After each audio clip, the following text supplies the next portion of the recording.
नमो नमः। आप सभी का हार्दिक अभिनंदन।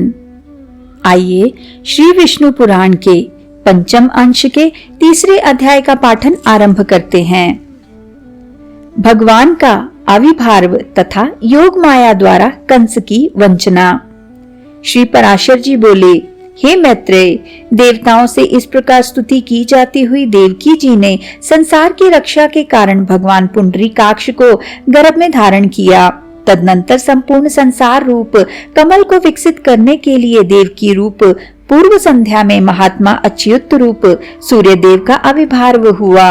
चंद्रमा की चांदनी के समान भगवान का जन्मदिन संपूर्ण जगत को आह्लादित करने वाला हुआ और उस दिन सभी दिशाएं अत्यंत निर्मल हो गई।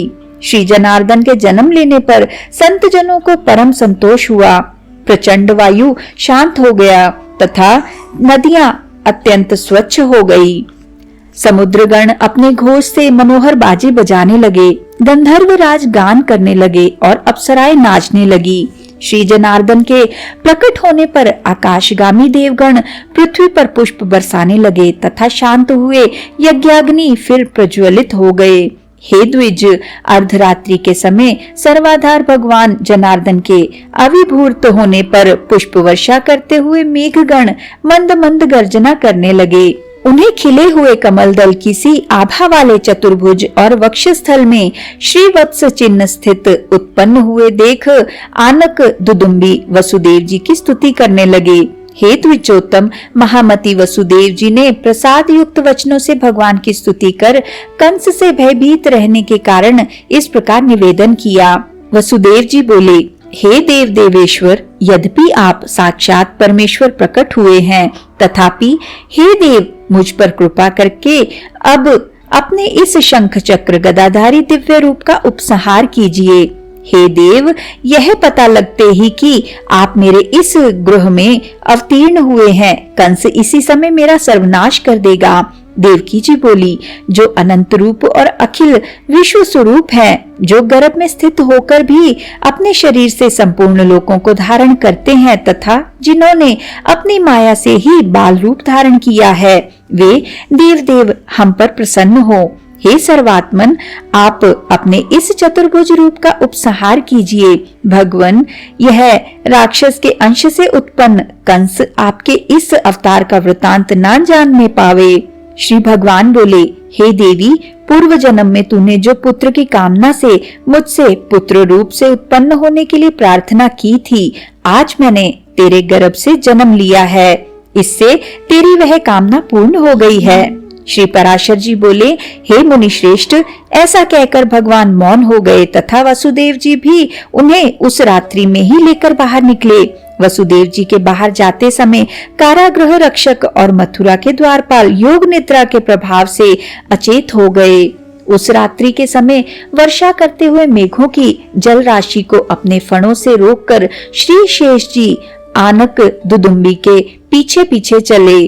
भगवान विष्णु को ले जाते हुए वसुदेव जी नाना प्रकार के सैकड़ों भंवरों से भरी हुई अत्यंत गंभीर यमुना जी को घुटनों तक रखकर ही पार कर गए। उन्होंने वहां यमुना जी के तट पर ही कंस को कर देने के लिए आए हुए नंद आदि वृद्ध गोपों को भी देखा। हे मैत्रेय, इसी समय योग निद्रा के प्रभाव से सब मनुष्यों के मोहित हो जाने पर मोहित हुई यशोदा ने भी उसी कन्या को जन्म दिया।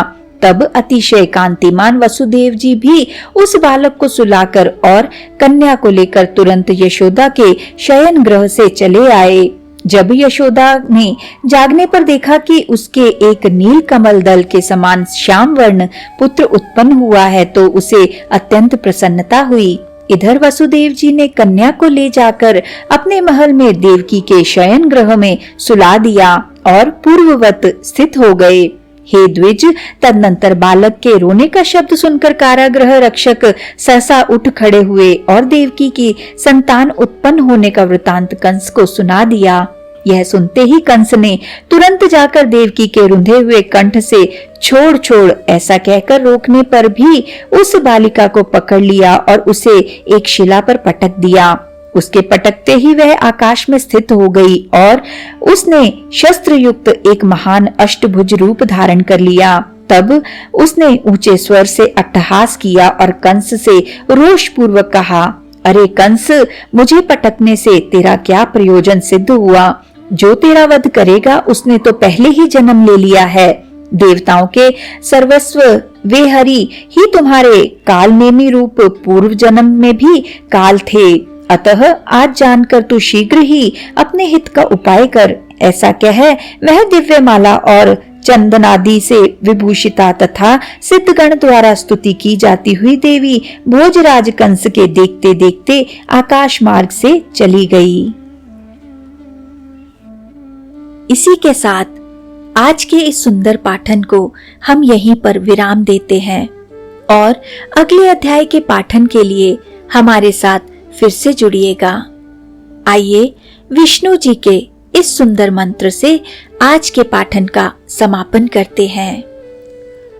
ओम नमो भगवते वासुदेवाय।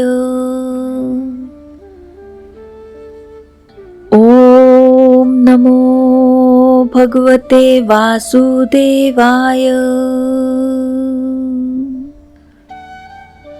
ओम नमो भगवते वासुदेवाय। ओम नमो भगवते वासुदेवाय। ओम नमो भगवते वासुदेवाय। ओम नमो भगवते वासुदेवाय। ओम नमो भगवते वासुदेवाय। धन्यवाद।